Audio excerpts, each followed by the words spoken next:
이 역전세난이 점점 심해지고 있는데.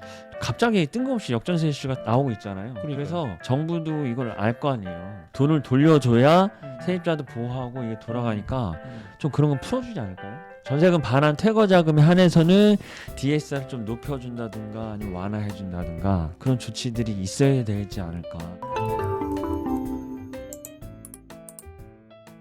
어쨌든 연골적이 힘들다 어쩐다 막 심리적으로 데미지를 많이 받잖아. 네네. 옛날에는 집 샀다 그러면 집값 올랐다고 주위 동료들이 네네. 뭐 부러움의 축하한다고. 시선을 이렇게 보이는데 지금은 손도 잡아주고 이렇게 어떡하냐?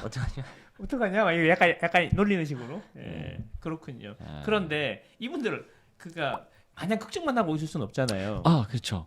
금리 관련해서 네. 기준금리는 어쩔 수가 없어요. 올라가는 거에 대해서 음. 자동으로 돌아가니까. 음. 근데 금리가 기준금리와 가상금리로 돼 있는 건 여러분들도 아시잖아요. 네. 그럼 기준금리는 못 건드려. 네. 그럼 가상금리는 내가 신청하면 조정할 수가 있어요. 요즘 제가 오케이. 그 고객분들의 권익이 요새 계속 올라간다고 네네네. 했잖아요. 네. 권리야. 네. 그래서 가상금리를 깎아달라 할 수가 있어. 원래 대출 실행할 때는 기준금리, 가상금리가 딱 정해져 있는데 네. 가상금리를 내가 인하 요구권을 행사하면 금리 인하 요구권을 행사하면 음.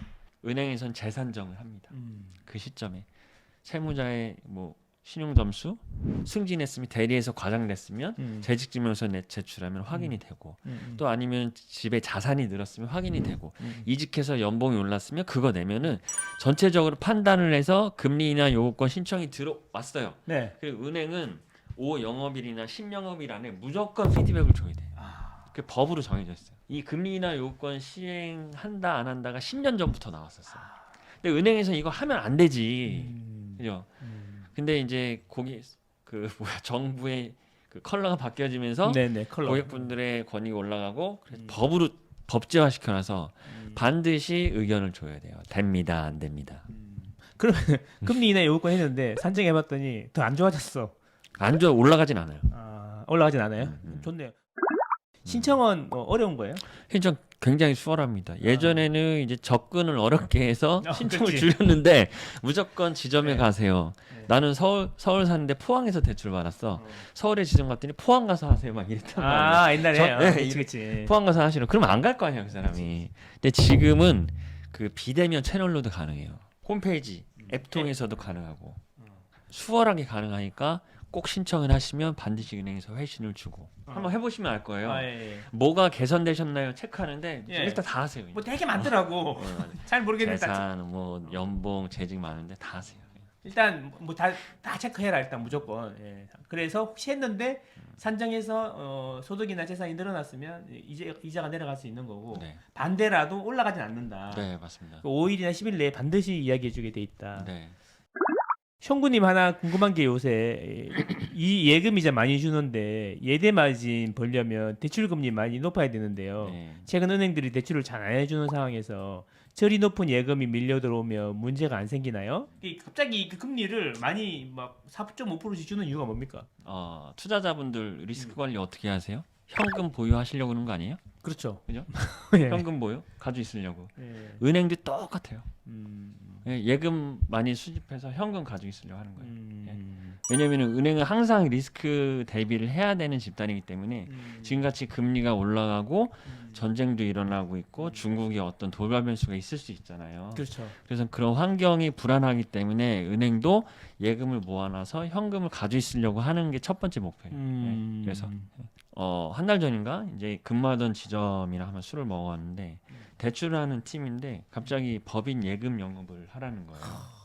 예금을 법인 대출팀에서 기업체들이 돈 받으라고. 현금 모아야 현금, 되니까. 현금을 모아놓기 위해서. 그래서 현금을 쟁여놨다가 리스크가 터지면 리스크라 하면 부실채권이 발생할 수 있잖아요. 그렇죠. 네. 대출을 우리는 연체 안 하려고 하지만 이 레버리지를 크게 써서 활동하시는 PF 하시는 분들이나 이런 분들은 부동산 개발 금융 하시는 분들은 대출을 크게 받잖아요.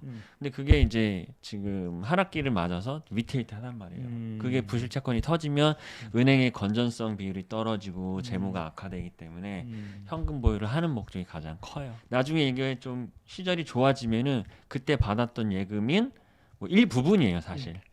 왜냐하면 은행은 천문학적인 돈이 있기 때문에 그걸 조달한 원가가 다르니까 또 적당한 금리에 절대 손해 안 보니까. 예.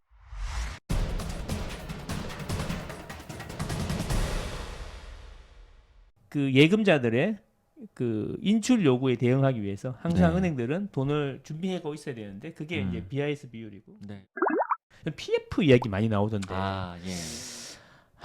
어려워 들어도 그렇죠. 예. 뭐 이렇게 사업성을 보고 대출을 해준다더니 그러니까 그건데 담보가 아니라 음, 사업성인데 음, 내 돈 가지고 사업하는 게 아니라 남의 돈 가지고 사업을 하는 건데 남의 돈 예. 그게 여러분 짜릿하지 않습니까? 짜릿하죠. 남의 돈으로 잘 굴려서 돈 벌면 굉장히 짜릿하거든요. 그게. 네네네. 그래서 PF를 하시는 분들은 네. 금액대가 일단 네. 우리가 다루는 것보다 공 하나가 더 들어가고 공 몇 그러니까. 개가 더 들어가지. 네. 그런데 요새 되게 부실이 많죠. 왜냐하면 PF는 부동산 위주로 하는데 부동산 뭐 몇천 평을 사서 여기에 지식 산업센터를 지은다. 지산. 그러면 수백억의 자금이 필요하잖아요. 땅 잔금도 필요하고 건축비도. 근데 이게 다 95%뭐 거의 100%도 넘어가는 경우가 있어요. 이 사업비라고 하는데 이거를 다 은행에서 조달을 해요. 은행, 보험사, 증권회사에서 조달을 한단 말이에요. 남의 돈 가지고 하는 거지. 그 돈 가지고 건축하고 분양하고 나중에 비싸게 팔겠죠. 그러면 돈이 남잖아요. 그러면 이 은행들도 투자자로서 참여를 하는 거예요. 대출을 해줬지만 그래서 이 투자자로 참여하는데 이 지산이 지어지고 얼마가 분양되면 얼마가 남아. 이걸 보고 이게 사업성이잖아요. 이걸 보고 거기에 대출을 해주고 투자를 하는 게 그게 하나의 PF라고들 하는 것이죠. 근데 이게 이제 부실 위험이 큰 거죠. 왜냐하면 내 돈이 거기 들어가 있으면은 안전하게 버티지만 다 레버리지야. 그렇지. 금리에 굉장히 취약할 수밖에 없는 거죠. 예. 그리고 땅값 자체가 아파트 경기가 안 좋아지니까 지식산업센터 예를 들면 분양성이 떨어지면은 많이 팔려야 되는데 네. 그것도 예전보다 낮아지니까 사업성이 떨어져서 그러면 은행과 증권사들은 어떻게 하겠어요? 바로 상환하려고 돈 내놔라. 하는 거예요. 돈 내놔라. 근데 돈이 어딨어? 그럼 혹시 땅 돈이 집담한 어딨어? 건물밖에 없지. 비하인드 스토리는 큰 사업자들, 그러니까 사업성이 안 나오는데 밀어붙여서 한 사업지들이 부실채권 만드는 것만 기다리고 있는 것들이 좀 많다고는 얘기는 들려요. 왜 기다려요? 날리려고 경매로 처분을 하려고 그런 썰도 있어요. 막 보면 레고랜드도 때문에. 그런 사태 중에 하나죠. 비슷하죠.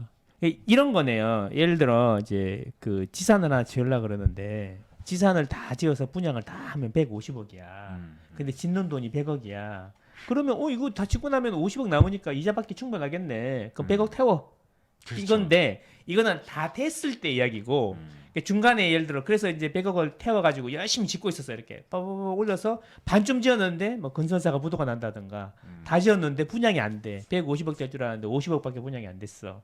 그러면은 이제 100억을 떼이게 되는 거네. 그렇죠. 예, 그게 이게 완전히 성공했을 때만 가능한 건데 결국에는 제일 끝단에 있는 분양 시장이 안 좋으면 분양이 안 되면 안 되는 거네요. 결국에 근데 그렇죠. 분양이 지금 죽으니까 특히 비주택 쪽에서 많이 죽으니까 그런 데는 특히 그렇다. 알잘없이 회수하죠. 뭐 알잘없이. 애놀이 없습니다. 네. 돈은 거짓말을 안 하니까. 근데 이제 줄 돈이 없으니까 그런 게 경무로 나오기도 하겠네. 그렇죠. 그걸로 빨리 처분을 해서 회수해야 되니까.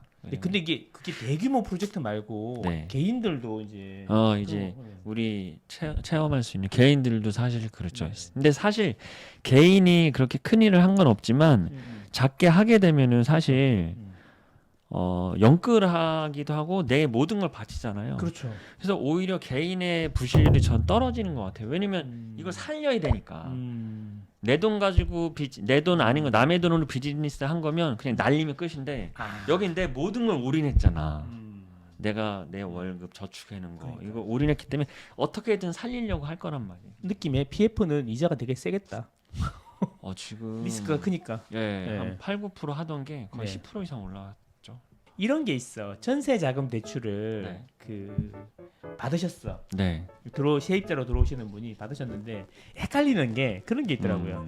나중에 전세 자금 대출을 받으면 사실 집주인은 좀 현금 받고 싶고 뭐 귀찮죠. 네, 이제 네. 은행에서도 전화 오고. 네, 그렇죠. 예, 전화 오는데 제일 궁금한 게 뭐 동의를 해주라 집주인이. 네, 또는 네. 그 나중에 너 이 돈 보증금 세입자한테 절대 돌려주면 안 돼요. 그런 게 있죠. 있고 안 그런 게 있고 그렇더라고요. 그 상품 내용이 따라서 있어요. 맞아요. 그거 좀 부분 좀 설명 좀. 구분을 해드리면 네. 일단